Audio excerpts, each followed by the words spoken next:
Ich warne euch ganz ausdrücklich, wenn ihr aus der Matrix aussteigen wollt, werdet ihr alles verlieren, was jetzt im Moment für euch wichtig ist.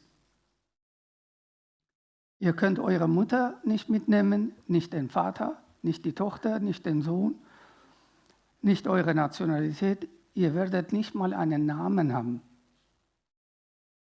Das ist die wahre Entwicklung. Alles andere ist bla bla bla.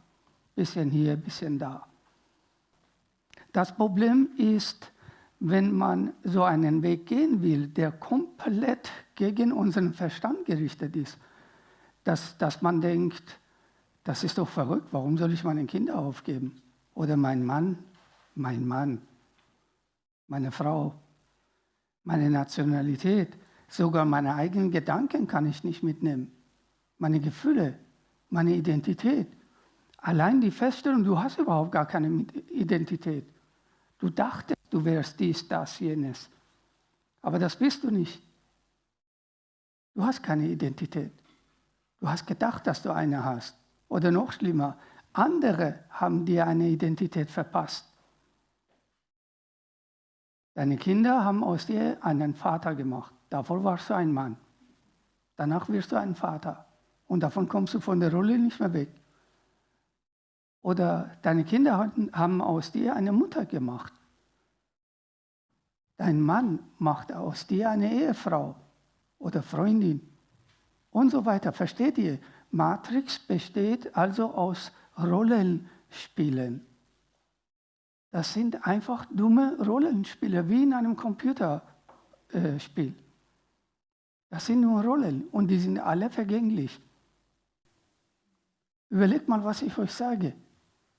Wir wollen etwas tun oder etwas sein oder wieder werden, was nicht vergänglich ist, was ewiglich währt. Wir sind ewige Geistwesen. Wir sind Kinder Gottes und nicht vergängliche Wesen aus Fleisch und Blut. Verloren und verschollen und vergessen in einem beschissenen Familienalbum, das niemanden interessiert. Irgendwelche Grabsteine, die niemand besucht. Wir wollen aus dem ganzen Schlamassel, aus diesem Spiel aussteigen. Wir wollen etwas Bedeutendes tun. Sein, erreichen, hinterlassen. Das ist der Grund, warum wir hier sind. Du wirst belogen, betrogen, Tag und Nacht. Und wenn du es nicht glauben willst, ist auch okay. Aber selbst von deinen eigenen Kindern wirst du belogen und betrogen. Von deinem eigenen Mann, Freund, Freundin, was weiß ich, Eltern.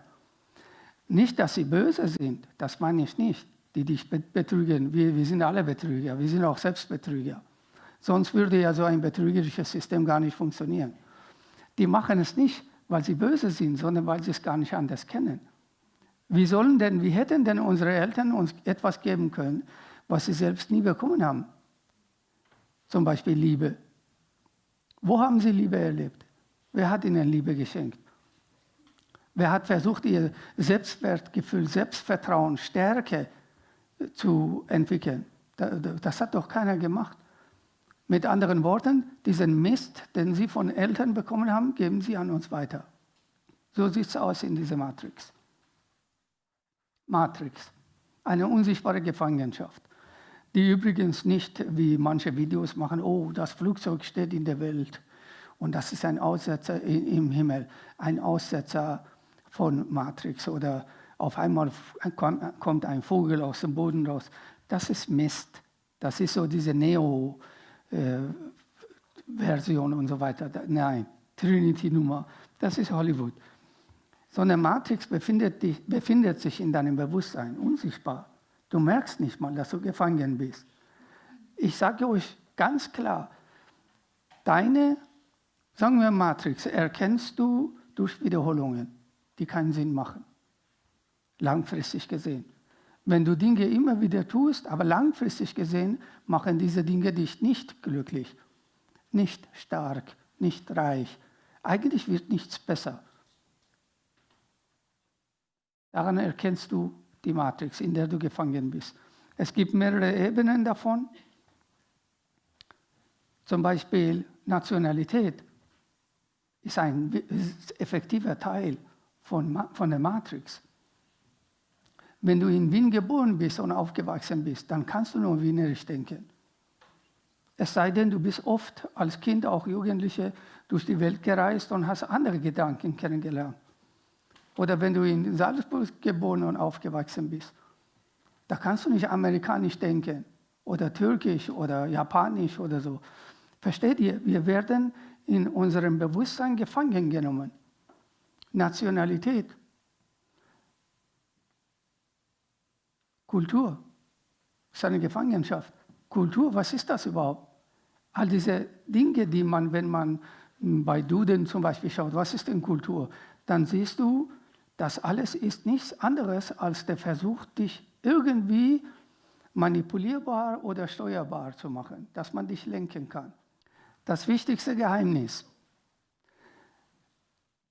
Ich sage euch, wer das versteht, was ich jetzt sage, wird nie wieder krank, wird reich werden und reicher werden, Tag für Tag. Nicht Monat für Monat, Tag für Tag. Er wird immer glücklicher werden und er wird aufhören, in diesem Blödsinn rumzuwühlen, in Ausscheidungen von Matrix. Hier kommt das. Es gibt nur Energie und Bewusstsein. Es gibt eine einzige Urquelle von Energie und das ist Gott, der Allmächtige. Ob wir es religiös betrachten oder philosophisch oder esoterisch, interessiert ihn nicht. Es gibt ihn trotzdem. So, er ist die Urquelle von Energie. Das heißt, zum Beispiel, wenn wir atmen, atmen wir nicht Luft ein. Wir atmen Energie ein, seine. Er beatmet uns jedes Mal, wenn wir atmen. Die Luft hat doch überhaupt nichts, das ist nur Luft. Wenn wir essen, Obst, Gemüse und so weiter, dann essen wir nicht Apfel oder Gurken oder sonst was, sondern wir essen die Energie. Wir sind umgeben von Energie. Alles, was ist, ist Energie. Selbst das, was wir nicht sehen. Alles, was existiert, besteht aus Energie. So.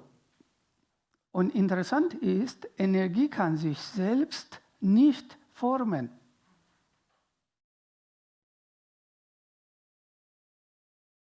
Damit die Energie eine Formation annimmt, braucht sie das Bewusstsein. Es gibt zum Beispiel überall Geld. Es gibt so viel Geld, das können wir uns gar nicht vorstellen in dieser Welt, überall. Es gibt so viel Geld, Gold, Silber, wirklich so. Diese Probleme versorgen wir mit unserer Energie, das heißt durch falsche Entscheidungen. Probleme sind nicht wie Katzen und Hunde, dass sie sagen, ja, wenn du mir kein Essen gibst, dann hole ich es mir von Nachbarn. Sondern deine Probleme leben von dir. Deine Probleme bekommen Energie von dir. Armut, Bankprobleme, was weiß ich, Geldprobleme, Probleme mit Partner, Partnerin, Freundschaftsprobleme, familiäre Probleme. Deine Probleme versorgst du durch falsche Entscheidungen mit Energie. Deine Probleme zeigen, wie du in dem Zusammenhang tickst. Das machst du.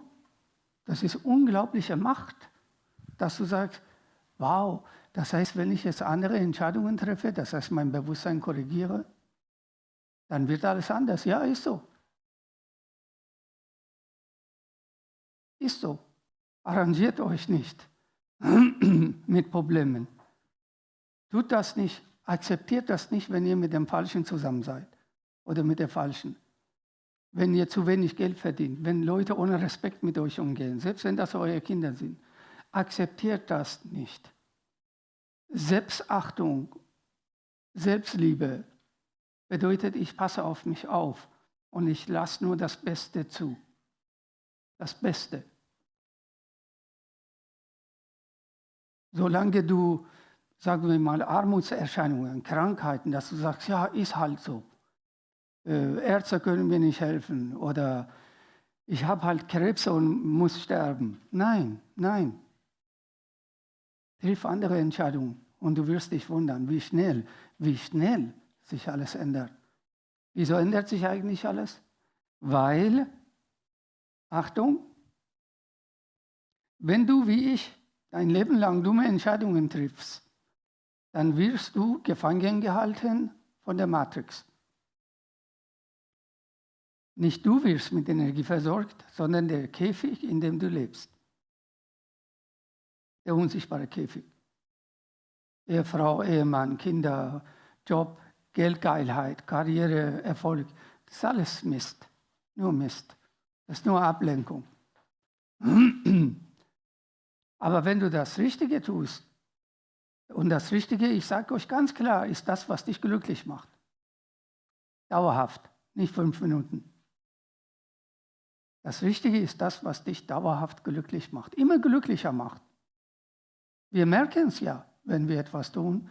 Ja, es macht mich glücklich, es baut mich auf. Ich kann einfach wie ein Kind lachen.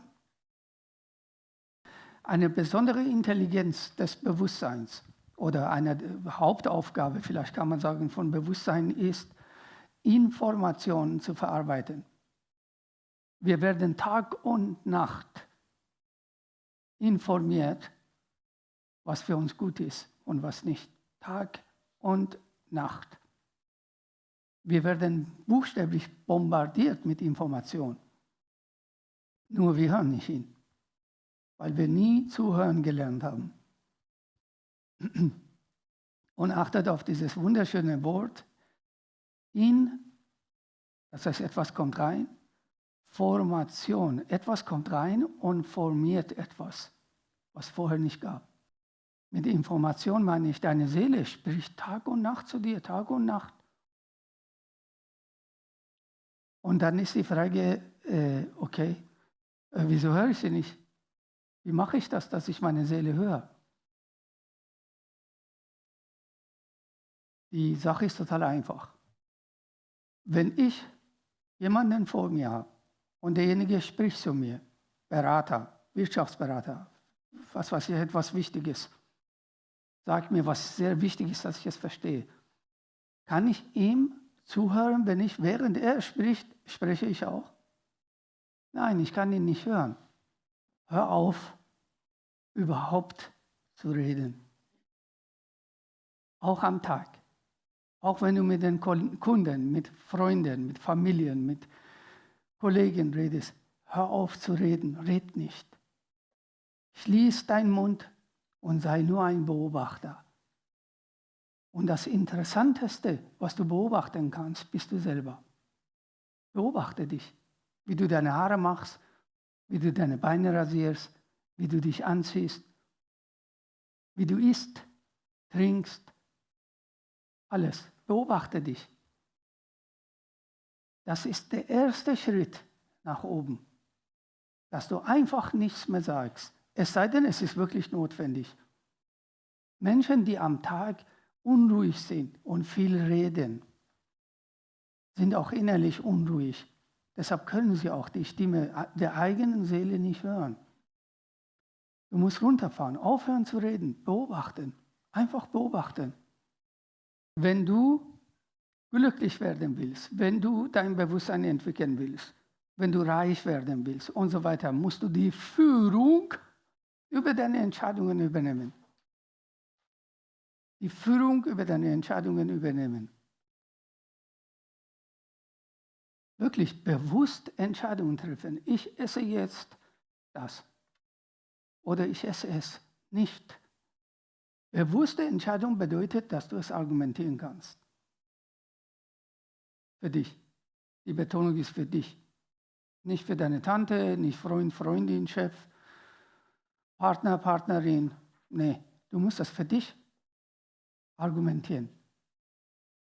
Ich mache Sport, weil Und nicht, damit mein Mann nicht fremd geht, sondern ich mache Sport, weil ich einfach schön sein will.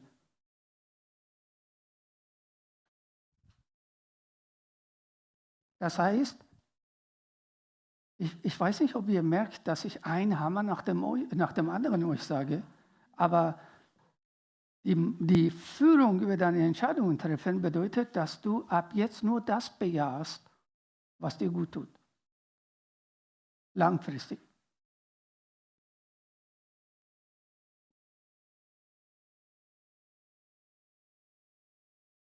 Wenn du merkst, Schokolade, Süßigkeiten, Fertigprodukte dir nicht gut tun, wenn du es merkst, dann sag nein. Hoffnung, Vertrauen und Glauben machen Menschen schwach. Oder schwache Menschen brauchen Hoffnung. Sie brauchen den Glauben und sie brauchen Vertrauen. Zum Beispiel Selbstvertrauen. Beispiel. Und das ist alles, das gehört zu dem alten Ich, das alte Bild, das wir von uns haben. Zum Beispiel, wenn wir sagen Selbstvertrauen, dann sagen wir, ich sage immer gerne das Beispiel mit Führerscheinprüfung. Vertrauen brauchst du, wenn du nicht anständig gelernt hast. Wenn du alle Fragen, die möglicherweise kommen, Situationen und so weiter geübt hast, gelernt hast, verstanden vor allem, verstanden hast, wozu brauchst du Selbstvertrauen? Mit anderen Worten, starke Menschen brauchen gar kein Selbstvertrauen, weil sie sich kennen. Ich weiß, was ich kann und ich weiß, was ich nicht kann.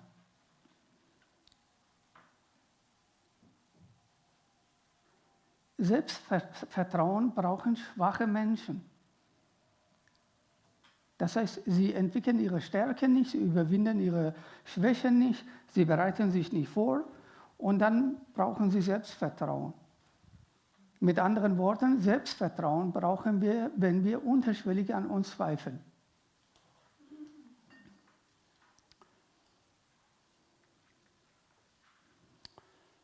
Oder Vertrauen zu anderen Menschen. Wenn ich jemanden kennenlerne, der aus welchem Grund auch immer mich interessiert. Ich kann sagen, ich vertraue dir oder ich vertraue dir nicht oder ich misstraue dir und so weiter. Vertrauen zu jemandem brauche ich, wenn ich ihn nicht kenne, wenn ich ihn nicht erkennen kann, durchschauen kann. Versteht ihr? Selbstvertrauen brauchen wir durch Mangel an Selbsterkenntnis. Nochmal? Also durch Mangel an Selbsterkenntnis entsteht das Bedürfnis nach Selbstvertrauen. Durch Mangel an Selbsterkenntnis entsteht das Bedürfnis nach Selbstvertrauen.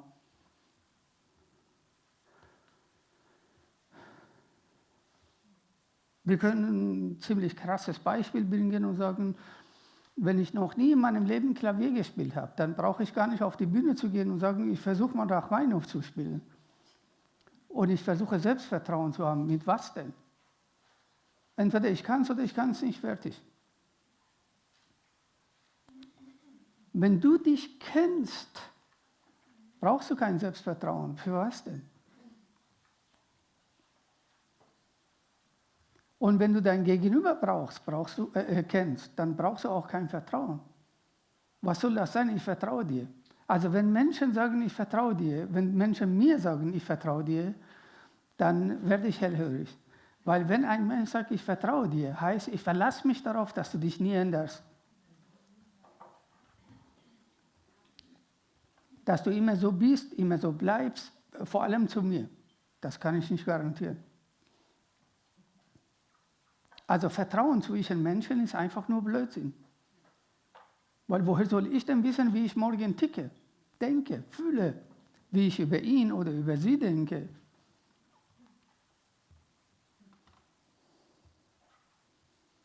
Also das ist das mit Vertrauen. Und Hoffnung, das Bedürfnis nach Hoffnung entsteht aus Mangel an Kontrolle oder Führung. Das Bedürfnis nach Hoffnung entsteht durch Mangel an Führung. Und was heißt Führung?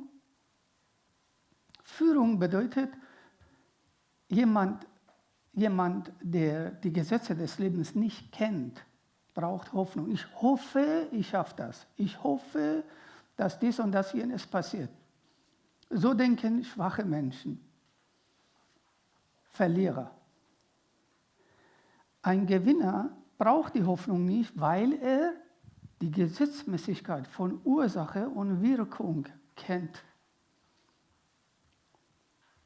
Das ist unsere Macht. Wir setzen eine Ursache. Das ist wie wenn du vor irgendeinem Getränkeautomat stehst, da stehen die Nummer, du schmeißt Geld rein und drückst irgendeine Nummer, 12, dann wird es unmöglich sein, dass Nummer 15 rauskommt. Du setzt eine Ursache, etwas passiert. Wozu brauchst du Hoffnung? Ich hoffe, ich schaffe die Prüfung. Nein, setz dich hin, lerne, dann brauchst du die Hoffnung nicht. Ich hoffe, in 2 Jahren bin ich reich. Nein, setz dich hin, versuch die Gesetzmäßigkeit der Wirtschaft zu verstehen und natürlich auch deine eigene, damit du sie nutzen kannst. Ursache, neue Ursachen setzen, neue Entscheidungen treffen, neue Ursachen setzen. Und der nächste Quatsch ist Glaube. Du musst an dich glauben. Was soll das sein? Ich glaube an mich. Ich weiß, ich kenne mich, ist mir viel lieber. Weil Glauben heißt nicht wissen. Da, wo die Erkenntnisse fehlen, das Wissen, vor allem nach meinem Geschmack, das praxisorientierte Wissen, also praktisch anwendbares Wissen. Wenn du das Wissen hast, wozu brauchst du Glauben? Alles, was du brauchst, hast du, bist du, kannst du, weißt du. Nur so jemand wie ich muss dich daran einfach oder an dich selbst erinnern. Also weg von Hoffnung, Glauben und Vertrauen. Dass du sagst, ich brauche kein Vertrauen. Entweder ich weiß es oder ich weiß es nicht. Auch mich. Ich bringe mich also selbst in Erfahrung, statt mir zu vertrauen. Außerdem, wer hat denn gesagt, du musst alles können? Wer hat gesagt, du musst perfekt sein? Du musst alles richtig machen, du darfst keine Fehler machen. Wo steht das geschrieben? Also erlaube dir einfach so zu sein, wie du bist. Dass du auch Fehler machen darfst. Man kann sich ja entschuldigen, man kann sich korrigieren. Mach doch nichts. Ist doch okay. Bei Liebe hörst du auf zu existieren. Damit meine ich nicht Selbstzerstörung, was Frauen sehr gut können, sondern du bist nicht da. Und das ist übrigens genau dasselbe, was deine Bestimmung angeht, deine Vision angeht. Nur durch die Liebe gedeiht etwas. Nur durch die Liebe. Liebe, fang an, deine Arbeit zu lieben. Fang an, deinen Körper zu lieben. Fang an, dein Geld zu lieben, dein Bankkonto, dein Aussehen. Fang an zu lieben. Die einfachste Möglichkeit, die falschen Freunde loszuwerden, ist, sie zu lieben. Wirklich, sie ertragen es nicht. Wenn ihr jemanden kennenlernt, dann liebt ihn, sie, wirklich aus dem Herzen heraus. Dann werdet ihr sehen, wie schnell die Falschen abhauen, weil sie es nicht aushalten. Die sind an Liebe nicht interessiert. Keine Ahnung, was sie wollen, aber sie wollen nicht geliebt werden. Sie wollen nicht geliebt werden. Sie wollen auch dir keine Liebe geben. Sie wollen Partnerschaft, dies, das, Kinder kriegen, heiraten, Standesamt, weiße Sachen anziehen. Die sind gar nicht da. Die sind nicht in der Wirklichkeit angekommen. Sie sehen dich gar nicht. Sie sehen nur das, was sie von dir bekommen. Dich sehen sie nicht. Umgekehrt, jemand, der dich liebt, sieht nichts anderes. Deine Liebe kann ohne dich nicht leben. Deine Liebe stirbt ohne dich. ob das ein Mann ist oder eine Frau, ob das Musik ist oder Bücher schreiben oder Menschen helfen, was auch immer das ist, weshalb du in dieser Welt bist. Du bist, also die Tatsache, dass du geboren worden bist, ist eine Liebeserklärung an deine Vision. Du hast etwas so sehr geliebt, dass du in diese Scheißwelt gekommen bist. All diese Durchfall, Verstopfung, Erkältungen, Geldlosigkeiten, Sorgen, Einsamkeiten, Schläge und weiß Gott, alles hast du auf dich genommen, weil du etwas so sehr geliebt hast, dass du deshalb in die Welt gekommen bist. Zu Hause ist der Ort eine Oase der Liebe. Und das Einzige, was uns, also die Liebenden, verbindet, ist das Herz. Nicht der Verstand, nicht die Mode, nicht du musst 1,90 sein. Das ist alles Verstand, das ist alles kollektive Programmierung. Das Herz verbindet.